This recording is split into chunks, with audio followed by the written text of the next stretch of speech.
I'm gonna go ahead and do this live. That's good. Hold on. Let me make sure I get the microphone. I'm gonna try to make sure I have the right microphone. Does this work? Anyway, doesn't matter. At the end of the day, it's something that's very important. I just dealt with a court matter, a court situation where I was actually called out by the judge. It was a court situation. You know, the mediators there event, and they were. She was like, "I don't think I've met you before. I don't think I've seen you before. Who are you?" It says Stanley Zamor, but I don't think I know you. And I told her who I was. You know, private mediator. Certified Florida Supreme Court certified in family, circuit civil, county, facilitator, arbitrator, a lot of things when it comes to complex people, difficult personalities, businesses, you name it. Hey, I'm a person that kind of help people through that conversation a little bit easier than most. And she's like, that's cool, but let's talk about how you decorate your house. And she loved my decor. And she goes, it's not typical. I'm like, well, you know what? I'm glad you said that because I'm not typical. How I help find solutions is not typical. And this is what starts it all off. Look at my guitar. See, I actually do have a guitar. I have several guitars, but I told her that's not my guitar actually, although my home is decorated very lovely. But it's not my decor. It's a Zoom decor. But nonetheless, I do this on purpose. Unlike most or some who may want to have degrees, which I have, a bunch of impressive things which I do can have, I guess, I want to create something different. I want to change the tone. And the first thing you do when you want to effectuate change is tone and approach. So that's what I want to do. Change tone and approach and make it better and make it not so typical.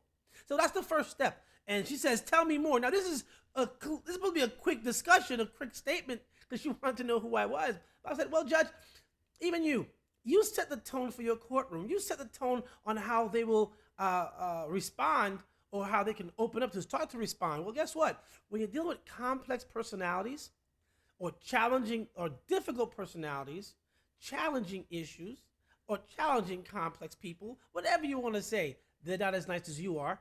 Wink, wink, right? How do you do it? What's your tone? And as a mediator, again, thousands of cases in, I realize it's not just me and my professionalism and does my tie look straight and good today? Are they vested in the issue? But it's my tone. Am I going to allow them to continue the level of discourse, or can I change it? Can I help change that conflict? Can I set a different tone? So I choose this tone. I have a number of other backgrounds, but this is the one I chose for today. Change the tone. And once you change the tone, you might also see how it's a change in approach. Number two, these are some secrets.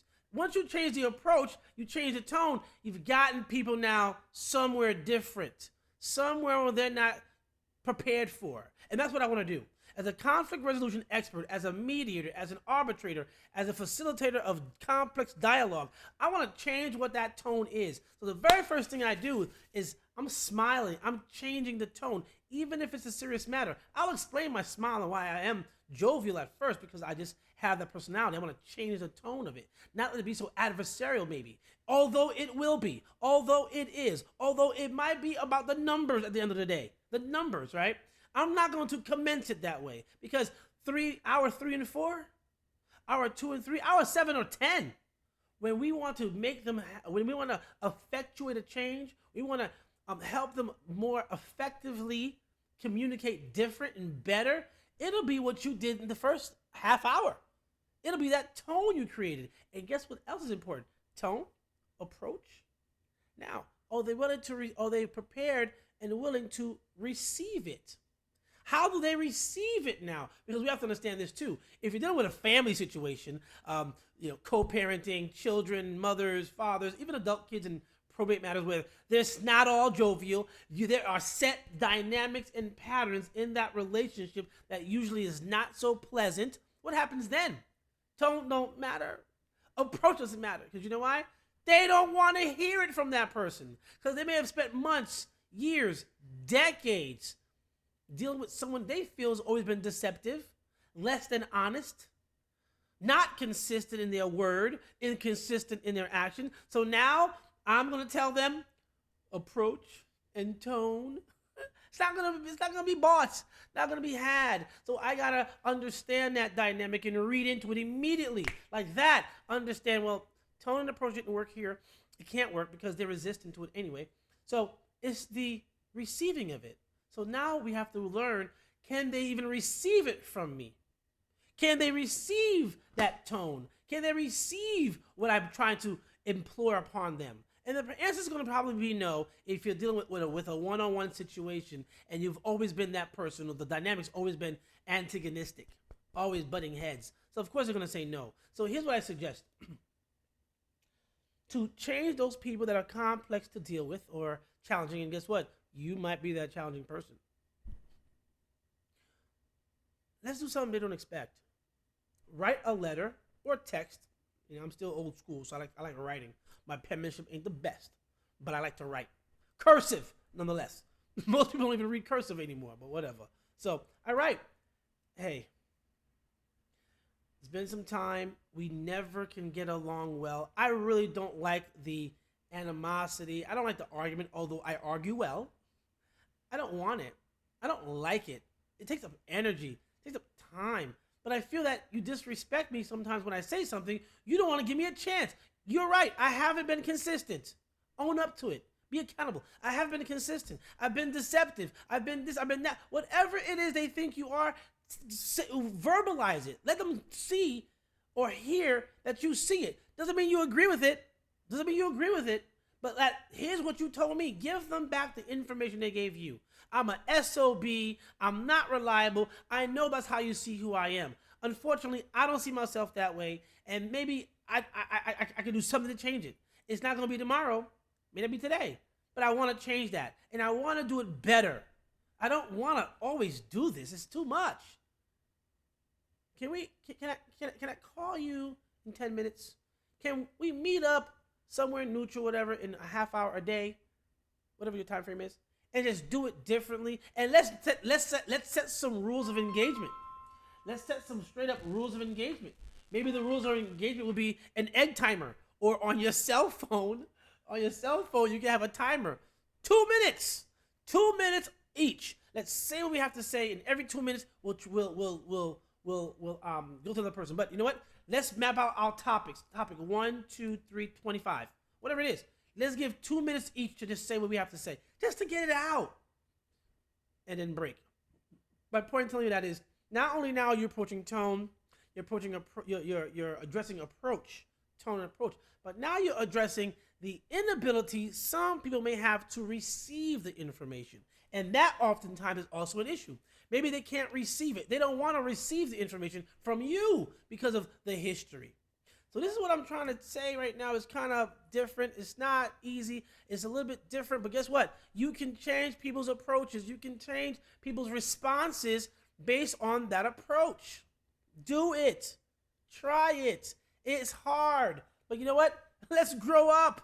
Let's be adults and let's figure out, you know what? Let's change these transactions into something different.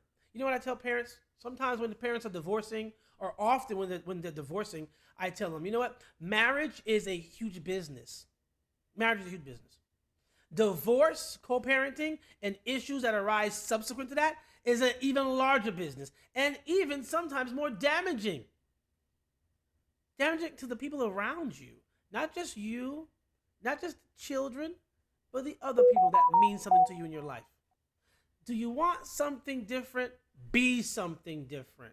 If you want to have successful subsidiaries of your business, subsidiaries are the children, right? If you want them to grow and to have other businesses, relationships that are successful or more successful than yours, what are you going to do? When are you going to do it? I know the very first few weeks, months of discourse and divorcing and separation is the toughest part. It's the toughest part.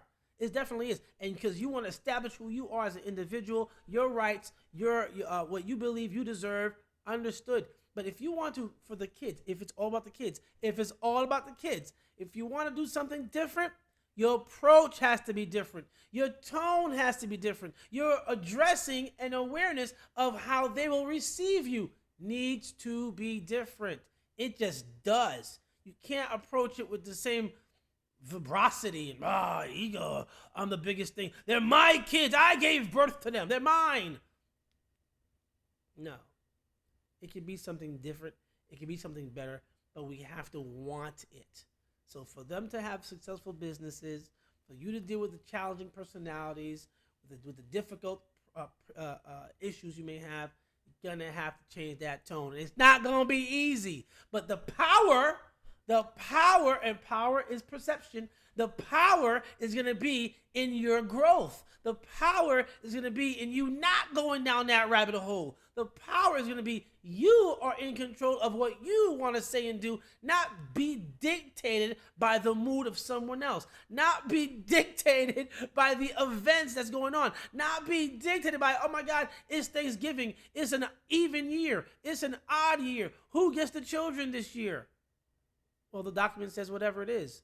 So all in all, what I explained to the judge in much quicker terms is I approach it with tone, this background. I have the approach, which is this background. And I also have an awareness that people may not be so keen on who's the giver or not the messenger, but the receiving the information from those that they have an issue with. So be aware of that. That's where skilled neutrals come in.